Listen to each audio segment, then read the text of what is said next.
Hello दोस्तों, नमस्कार। मैं अंकित विधवा टारगेट पीएससी विद अंकित में आपका स्वागत करता हूं।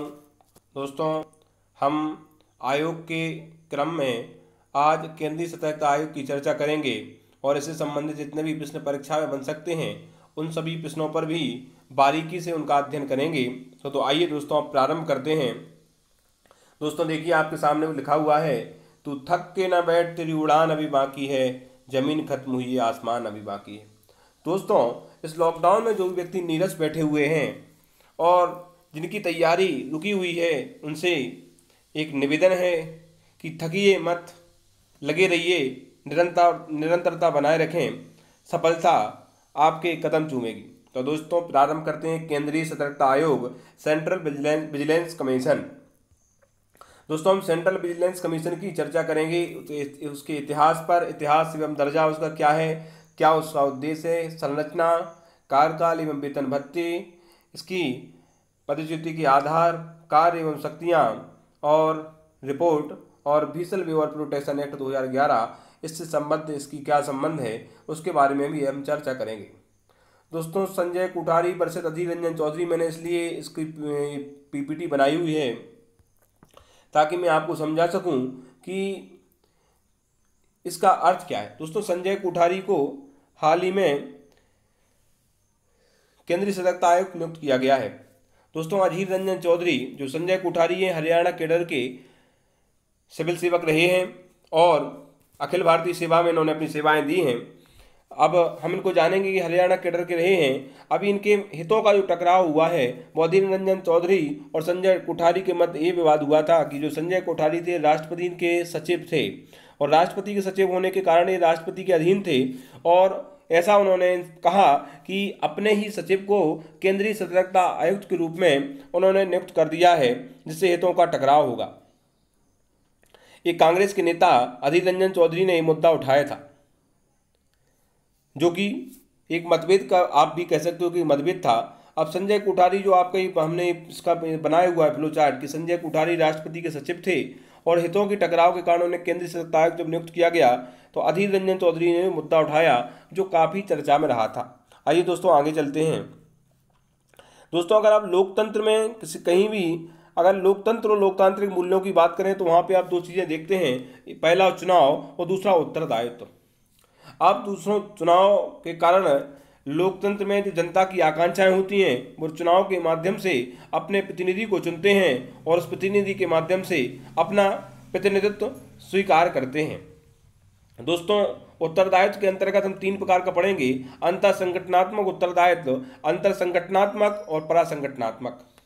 दोस्तों, अंतर संगठनात्मक में क्या है कि अंतर संगठनात्मक में उत्तरदायित्व के अंतर्गत आएगा विभागीय जांच, कि निचले स्तर के अधिकारी की जांच उच्च स्तर का अधिकारी अगर करता है और विभाग के अंदर ही अगर जांच होती है तो दोस्तों वो आएगा अंतर संगठनात्मक।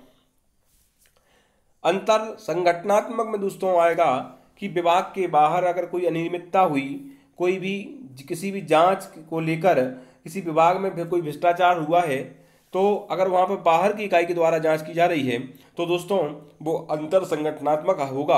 और परासंगठनात्मक में दोस्तों कोर्ट आता है, कोर्ट। परासंगठनात्मक में दोस्तों कोर्ट आएगा, COURT, कोर्ट। अब दोस्तों, अगर हम इसमें हमने इसको क्यों बताया, आप सोच रहे होंगे कि सर ने इसको क्यों बताया है यहाँ पर, तो इसका अर्थ यह है कि जो दोस्तों CBC है वह एक अगर एडमिनिस्ट्रेटिव पॉइंट ऑफ व्यू से देखा जाए तो CBC जो है वो अंतर संगठनात्मक उत्तरदायित्व के अंतर्गत आता है। क्योंकि अब हम दोस्तों आगे आपको ये भी बताएंगे कि CBC और CBI का क्या रिश्ता है, CBC और लोकपाल का क्या रिश्ता है। दोस्तों, अगर किसी भी मंत्री के खिलाफ या PM के खिलाफ भ्रष्टाचार की जांच या किसी भी अन्य मंत्री के खिलाफ भ्रष्टाचार की जांच होती है तो दोस्तों उसकी जांच लोकपाल करेगा। और किसी भी विशिष्ट अगर आप कह सकते हैं कि CBC किसकी जांच करेगा तो ग्रुप A संवर्ग के जो विशिष्ट श्रेणी के अधिकारी होते हैं उनके भ्रष्टाचार की जांच CBC करता है। आप दोस्तों हम CBC की पृष्ठभूमि समझते हैं।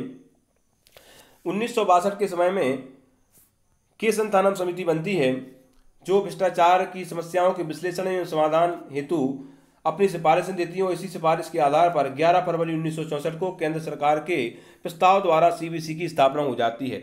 और इस सीबीसी की जो स्थापना हुई केंद्र सरकार के प्रस्ताव द्वारा अर्थात यह कार्यकारिणी प्रस्ताव द्वारा यहाँ पर सीबीसी की स्थापना हुई और इसके प्रथम सीबीसी अर्थात इसके केंद्रीय सतर्कता आयोग के अध्यक्ष कह सकते हो, जिसे हम सीबीसी आयुक्त कहेंगे, वह प्रथम सीबीसी आयुक्त चित्तूर श्रीनिवास जी थे।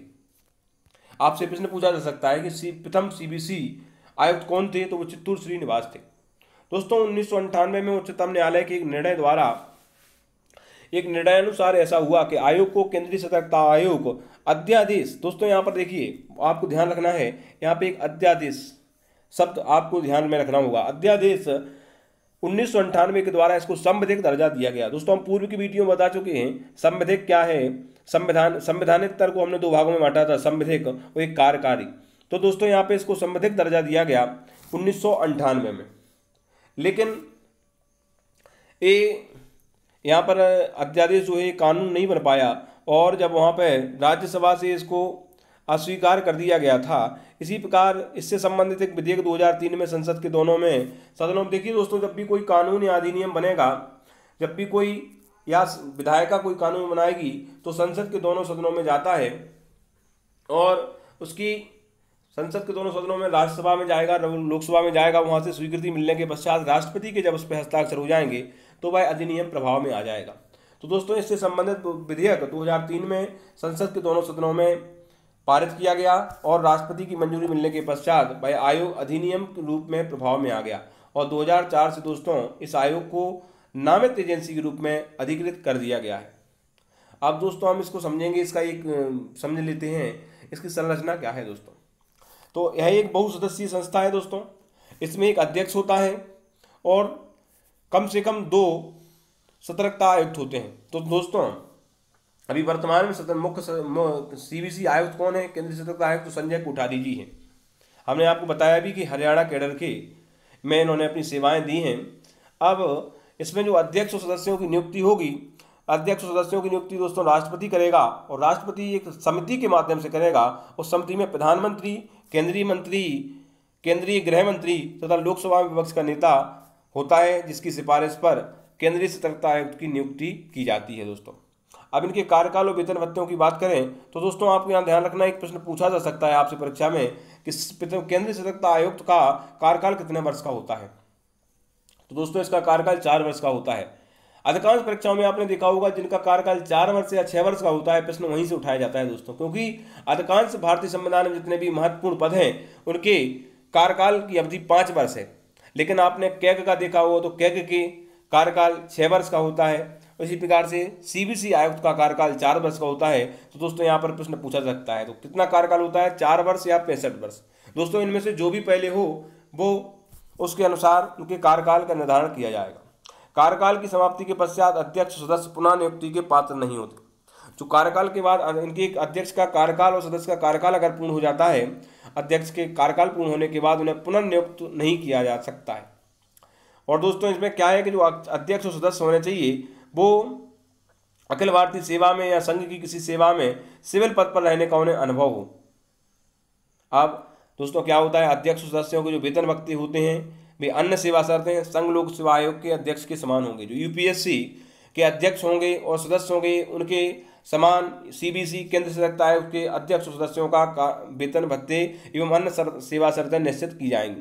दोस्तों एक बार नियुक्ति के पश्चात इनके वेतन भत्तों में कोई भी आपका लाभकारी परिवर्तन नहीं किया जा सकता है, जिससे कि वह स्वतंत्रता पूर्वक अपने कर्तव्यों का निर्वहन कर सकें, अपने कार्य अपने उत्तरदायित्वों को पूर्णतः उनका निर्वहन कर सकें। अब दोस्तों अगर सीबीसी आयुक्त अगर नियुक्त हो गया तो देखिए किसी न किसी प्रकार से अगर उसकी पदच्युति की उसको पद में मुक्त कैसे होगा, वो उसके भी निम्न आधार हो सकते हैं। तो राष्ट्रपति सीबीसी को निम्न आधारों पर हटा सकता है। दोस्तों दिवालिया होना, नैतिक दुराचरण और अर्थात लाभ के पद पर हो या किसी अन्य वित्तीय हित में भी सम्मत पाया गया हो, और राष्ट्रपति की राय में मानसिक रूप से दुर्बल या शारीरिक रूप से अक्षम हो।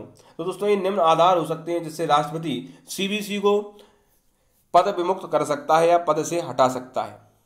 अब दोस्तों इसकी कार्य एवं शक्तियां क्या है। सीबीसी पद का जो सृजन किया गया है दोस्तों देखिए सीबीआई जो है, केंद्रीय अन्वेषण ब्यूरो, इसके लिए हम एक पृथक वीडियो भी लाएंगे और आपको एक वीडियो में ये भी समझाएंगे कि सीबीसी और सीबीआई का क्या रिश्ता है, सीबीसी और लोकपाल का क्या रिश्ता है। तो दोस्तों जांच की देखरेख कर सकता है जो केंद्रीय अन्वेषण ब्यूरो है, वो भ्रष्टाचार के मामलों में सीबीसी के अधीन है, बाकी सभी मामलों में सरकार के अधीन है।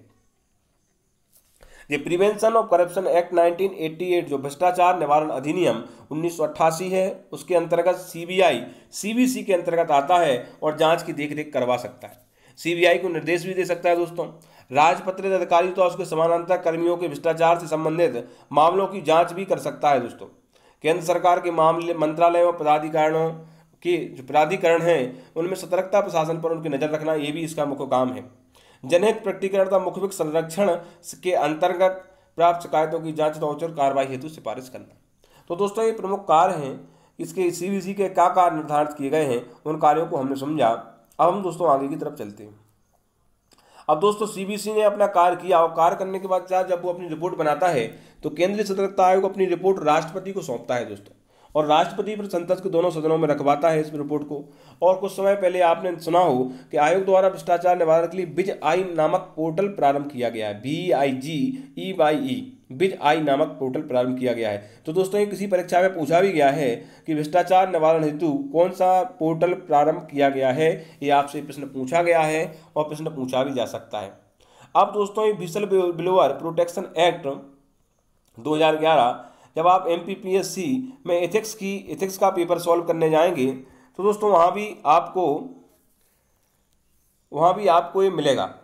जो आप जब भ्रष्टाचार टॉपिक पढ़ेंगे दोस्तों, उसमें केंद्रीय सतर्कता आयोग तो वहाँ पढ़ेंगे, विसल ब्लोअर भी पढ़ेंगे, और क्या क्या कौन कौन सी समितियाँ अभी तक बनी हैं उस पर आप दोस्तों आपके लिए केस स्टडी भी आएगी। तो विसल ब्लोअर दोस्तों इसको हिंदी में कहते हैं भंडाफोड़कर्ता।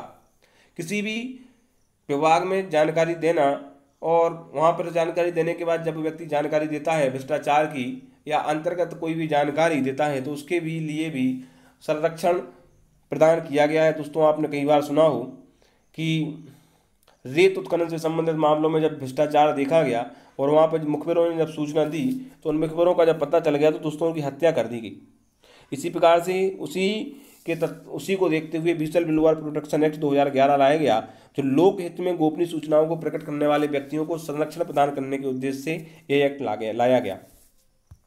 2014 में राष्ट्रपति की मंजूरी मिलने के बाद यह संपूर्ण भारत में लागू हो गया। दोस्तों इस अधिनियम द्वारा जनहित के लिए सरकारी कर्मचारियों द्वारा किए गए किसी भी भ्रष्टाचार के मामले को खुलासा करने वाले व्यक्तियों को संरक्षण प्रदान करता है। अब जिस व्यक्ति ने सूचना दी उसके लिए दोस्तों इसमें यह एक्ट उन्हें संरक्षण प्रदान करता है, उनको पुलिस सहायता दी जाती है, अन्य सहायता भी दी जाती है, साथ ही उनका और उनके परिवार का भी संरक्षण किया जाता है दोस्तों, ताकि जो असामाजिक तत्व हैं उनको कोई क्षति न पहुंचा सके। तो दोस्तों हमने अभी केंद्रीय सतर्कता आयोग को समझा और अभी हम इसके बाद एक वीडियो लाएंगे जिसमें हम सीबीआई पे भी चर्चा करेंगे। तो दोस्तों सीबीसी को मैं आशा करता हूं आप सीबीसी को समझ चुके होंगे, और दोस्तों ये जो आपके सामने एक सुलेख लिखा हुआ है इसको आप ध्यान रखें। हम अगली वीडियो में केंद्रीय सतर्कता आयोग से जितने भी प्रश्न बन सकते हैं उन सभी प्रश्नों पर भी चर्चा करेंगे। आप अभी केवल इतना समझ लीजिए कि जो सीबीआई है वो भ्रष्टाचार के मामलों में सीबीसी के अधीन है, और सीबीआई एक विशेष पुलिस बल है या विशेष पुलिस संगठन है, जिसके बारे में अगली वीडियो में चर्चा करने के लिए उपस्थित होंगे। दोस्तों वीडियो अच्छी लगे तो लाइक शेयर और सब्सक्राइब करना ना भूलें, साथ ही अपने बेल आइकन भी दबाएं जिससे कि आपको वीडियो जब आए तो तुरंत सूचना आपके पास पहुंच सके। दोस्तों मिलते हैं अगली वीडियो में। जय हिंद, जय भारत।